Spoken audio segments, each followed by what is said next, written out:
Greetings and salutations, fellow book readers. This is Mark, and the book our review today is Jason and the Argonauts.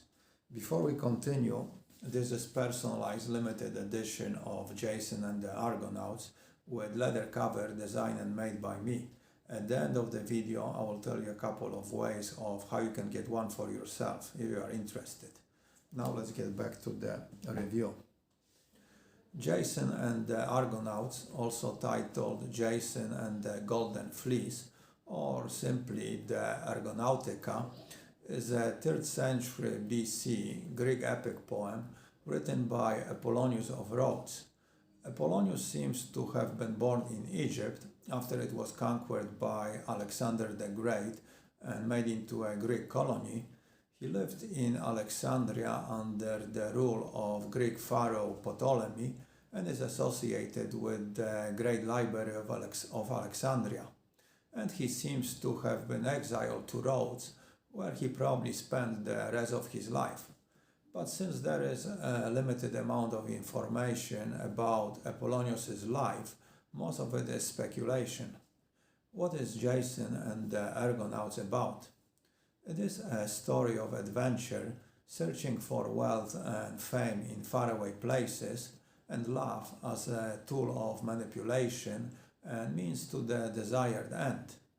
Come, Erato, come, lovely muse, stand by me and take up the tale. How did Medea's passion help Jason to bring back the fleece of Iolcus? It is also about doing something you really didn't want to do, but were forced by circumstances since your life depended on it. A bit of the plot. The poem is divided into 4 books, and it begins with god Apollo warning the king of Iolcus, Pelias, about the danger, a threat to his rule, coming from a man with one sandal.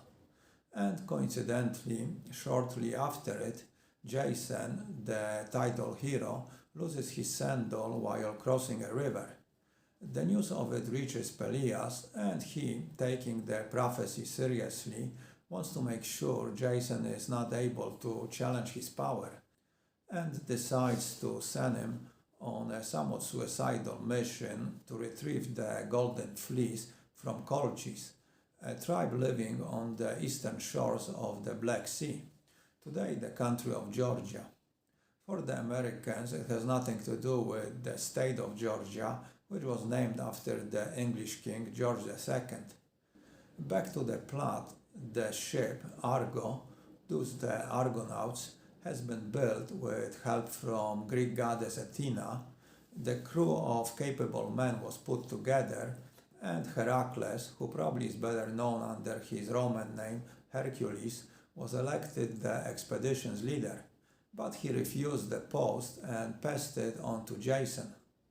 Before the departure, the crew enjoys a farewell feast and sacrifices 2 bulls to Apollo, so he can guide them safely to their destination and back, and make a success out of the journey. A lot of wine is consumed, and initial disagreements between crew members start to surface, caused by the doubts about Jason's leadership abilities. But in the morning they make up and set sails. Hopeful it is with divine blessing. On that day all the gods look down from heaven upon the ship and the might of the heroes, have divine, the bravest of men, then sailing the sea.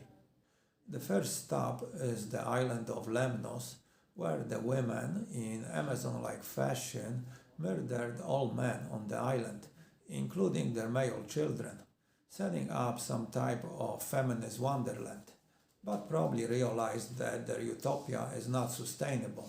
So the queen of Lemnos falls in love with Jason and takes him to her palace, and most of the crew settle with women, enjoying this earthly sexual paradise, probably thinking life cannot get much better and might as well settle there.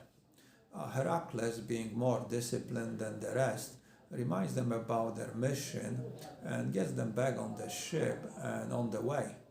They sail through the straits that separate the Mediterranean and Black Sea and Europe from Asia, and there they fight 6 armed giants Jason by mistake kills a friendly king, and a few of the crew are abducted by water nymph and left behind. In Book 2, the Argonauts continue through the straits, get into a boxing match with another king, and finally reach the Black Sea. They continue their journey and see Apollo and Zeus fly over, pass through the land of the famous women warriors, Amazons, after whom the South American river is named, and eventually arrive in the land of the Colchis. Book 3 starts with goddesses Hera and Athena back on Olympus discussing how they can help Jason, and he, under his own initiative, decides to try to persuade the Colchis to give him the golden fleece, to which they are very reluctant. So, with the help of the goddesses, he gets Colchis' king's daughter, Medea, to fall in love with him, and she agrees to help him. And reinforced by drugs, Jason sets out to overcome the barriers and traps set up to prevent him from reaching the Golden Fleece. In Book 4, Jason, with Medea's help, reaches the Golden Fleece. Lord Jason held up the great fleece in his arms. The shimmering wool threw a fiery glow on his fair cheeks and forehead, and he rejoiced in it, glad as a girl who catches on her silken gown the lovely light of the full moon as it climbs the sky and looks into her attic room. Succeeding in his mission, Jason sets sails back home, taking his lover with him, but he is pursued by countless number of Colchis ships wanting revenge.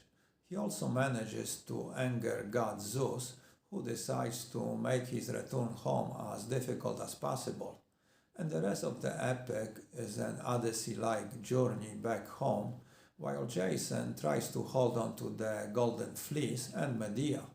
And that's the basic plot. What are my thoughts about the Argonautica? It is a great adventure story in the style of Homer's Odyssey, although not as good.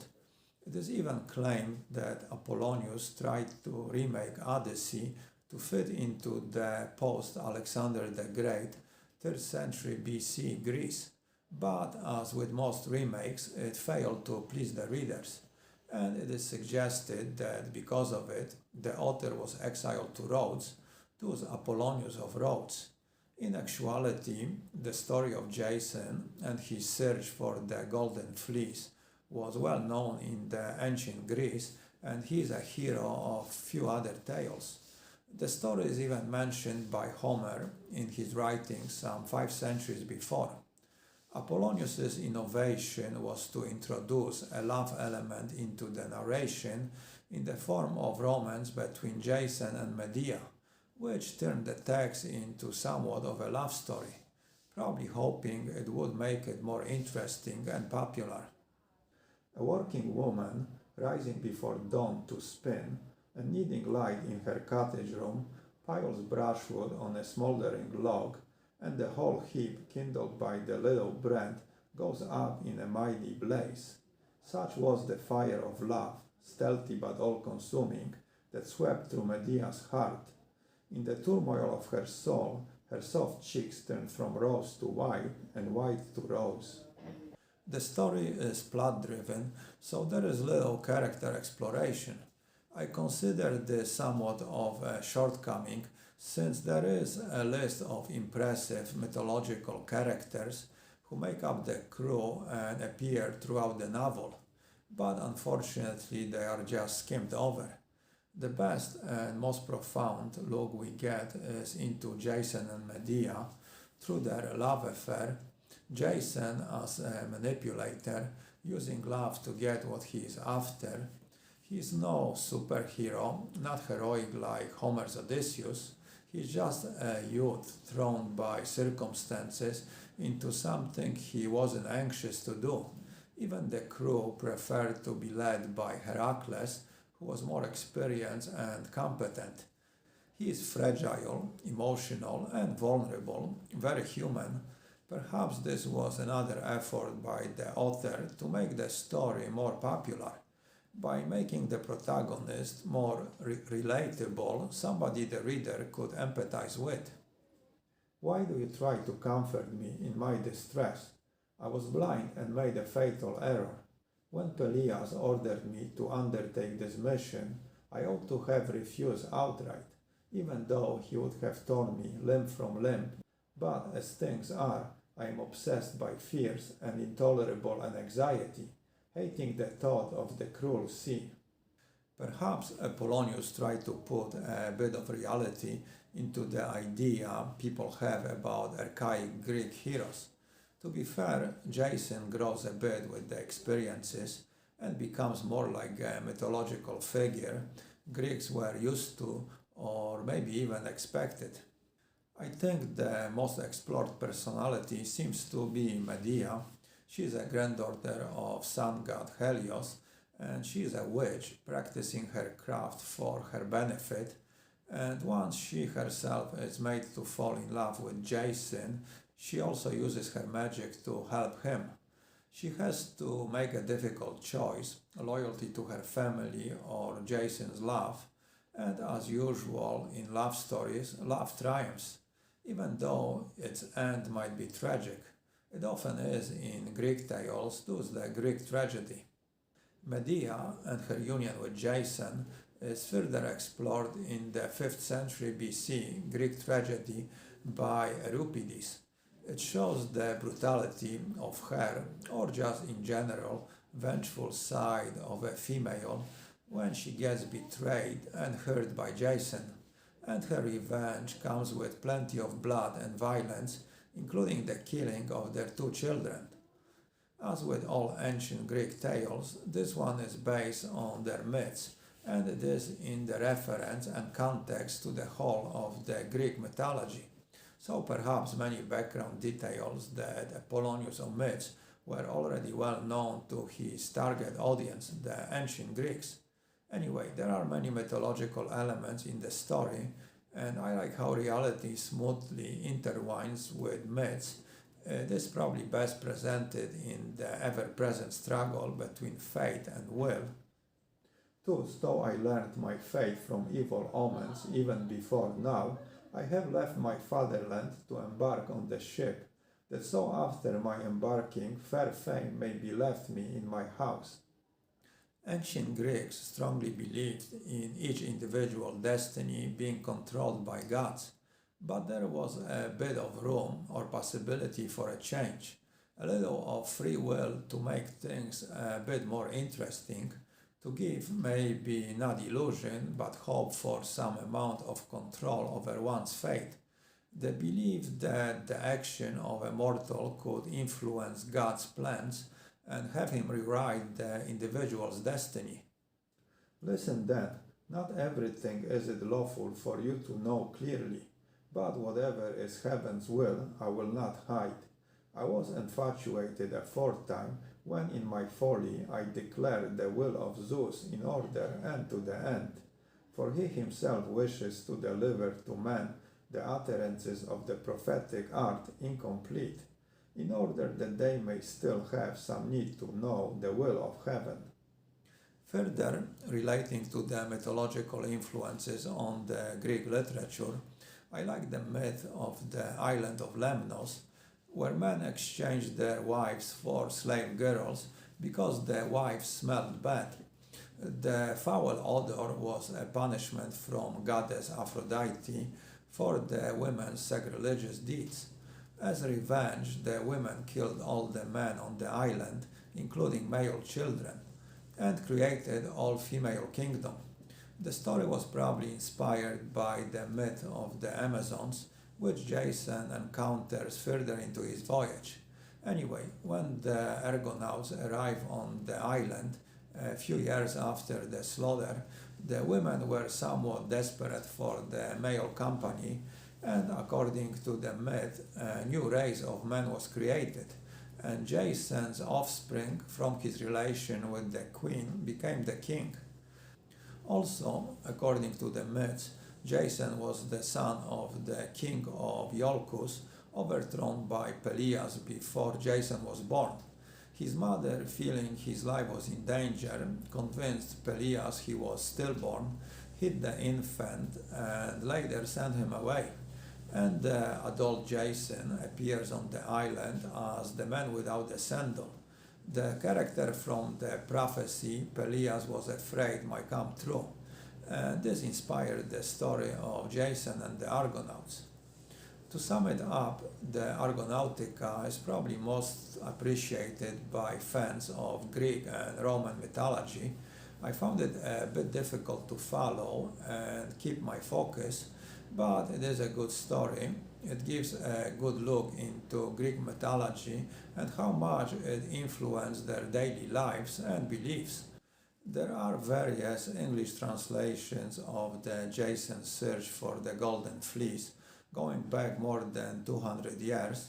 A decent one is an early 20th century prose translation by R.C. Seaton, and probably most popular nowadays is an expanded recent translation by R.N. Puchigan and published by Penguin, the one I have here.